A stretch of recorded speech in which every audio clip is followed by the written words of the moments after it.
O ano é 1982.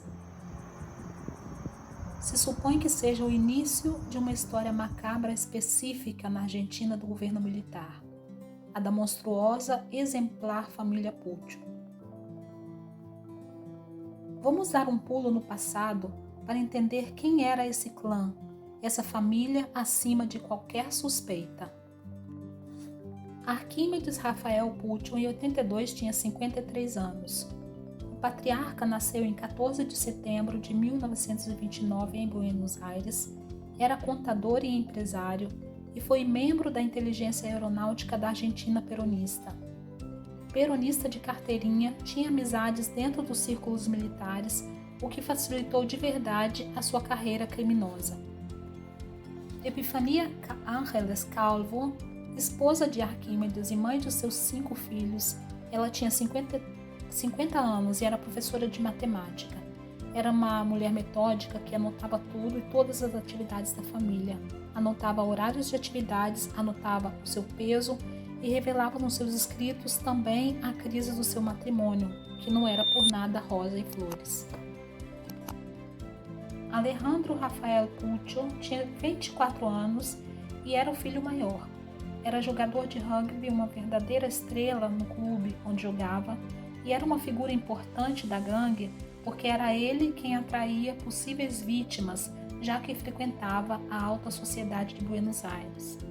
Ele era obrigado pelo pai a participar dos sequestros e era contra a violência exercida pela gangue, mas recebia sua parte em dinheiro pela participação nesses crimes.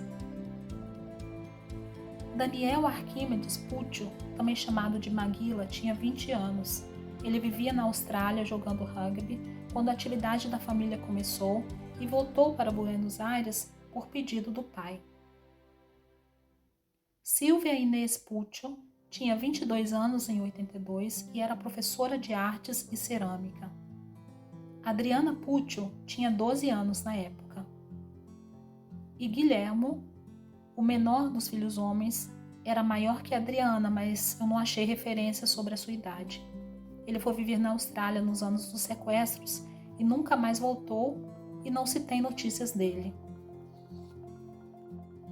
Vamos dar uma olhada no contexto político da Argentina nos anos da última ditadura, que durou desde 1976 a 1983, e o que isso tem a ver com os sequestros do clã.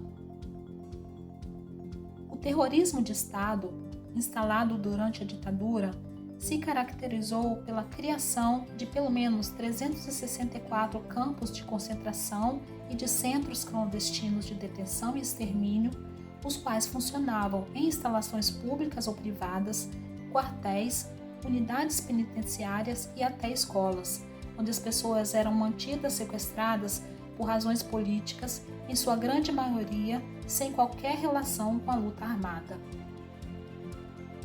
Essas práticas eram muitas vezes usadas por organizações informais fora do governo, consentidas pelas autoridades corruptas do regime. E Arquímedes já participava nos anos 70 de sequestros de Estado. Inclusive, em 1983, quando o país volta à democracia, ele se preocupa que com o novo regime ele não possa mais cometer os sequestros e procura estar sob a proteção dos militares.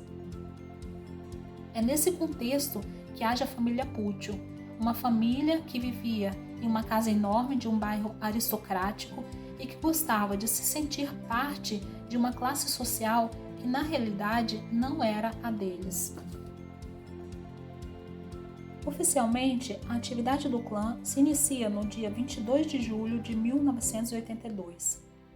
Ricardo Manoukian, de 23 anos, jogador de rugby com Alejandro, o filho mais velho, desaparece sem deixar rastros. Pouco depois do seu desaparecimento, foi pedido um resgate de $250 mil. O resgate foi pago, mas no dia 30 de julho ele foi assassinado com um tiro na cabeça. No dia 5 de maio de 1983, Eduardo Aulet, se pronuncia assim Aulet mesmo porque é de origem espanhola, talvez catalana. Bom, Eduardo Aulet era engenheiro e também jogador de rugby por isso ele conhecia Alejandro. Ele foi sequestrado quando estava indo de carro para o trabalho. Foi pedido um resgate de $150 mil, também pago, mas Al-Leite foi assassinado e o seu corpo foi achado 4 anos mais tarde.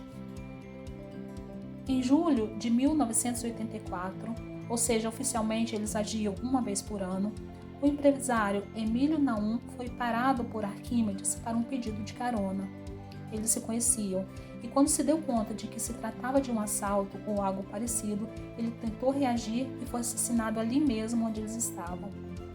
Alicia Beth de Naum recebe um telefonema depois do enterro do marido.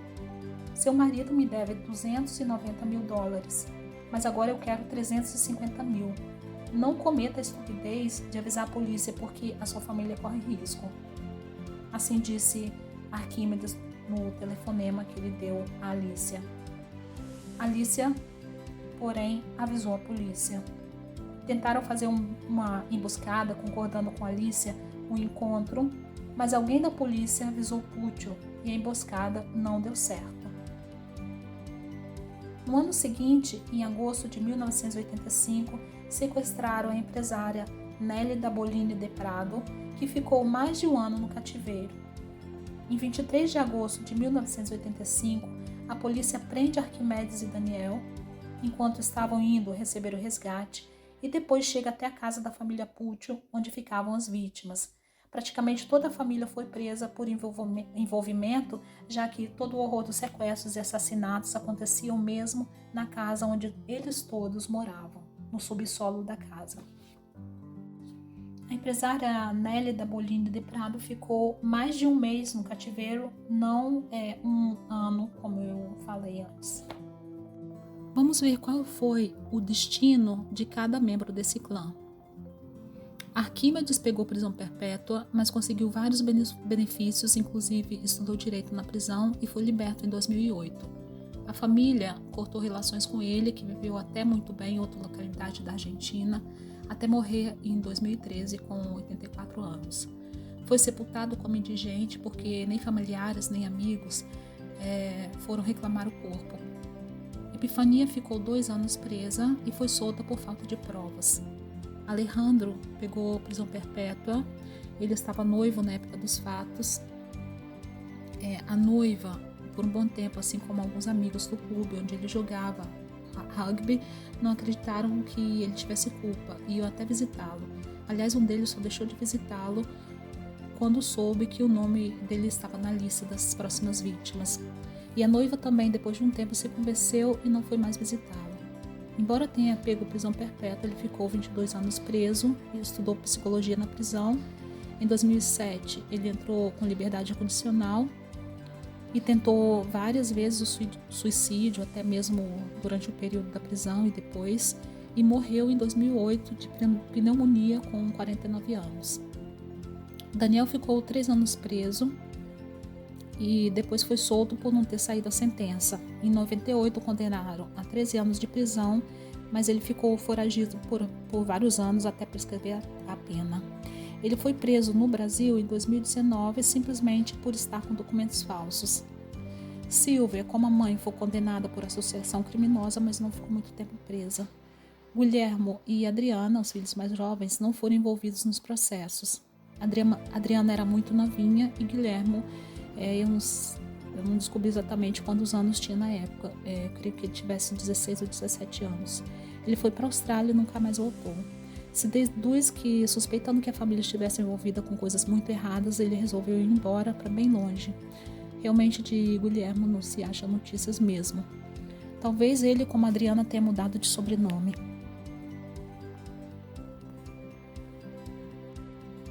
A grande pergunta que os jornais argentinos se fizeram ao longo dos anos é se as mulheres na casa, a mãe e as 2 irmãs, uma de 25 anos e outra de 15 e 16 anos, sabiam do que acontecia. Uma das juízas que cuidou do caso diz absolutamente que sim. Adriana, filha menor, no dia em que foram presos os outros membros da família, foi morar numa estrutura para menores e, além de não se demonstrar surpresa com o que estava acontecendo, ela em nenhum momento falou sobre o ocorrido. Epifania, a mãe, e a irmã Silvia também Quando chegaram em casa, viram a polícia e também não se desesperaram ou se surpreenderam. A juíza diz, inclusive, que o que mais a impactou foi que ninguém chorou, ninguém perguntou o que estava acontecendo ou quem era essa mulher que vinha sendo conduzida fora do porão. Todos ficaram quietos, diferentemente do que mostra o filme El Clan, que retrata essa história. Outra coisa curiosa é que antes da descoberta, ninguém suspeitava da família. Era uma família que se preocupava com as aparências e que ia à missa todos os domingos. Os vizinhos chamavam Arquímedes de o louco da vassoura porque ele varria a calçada várias vezes por dia e às vezes até de noite. E também o chamavam de Cucu, porque do nada, várias vezes por dia, ele aparecia na janela.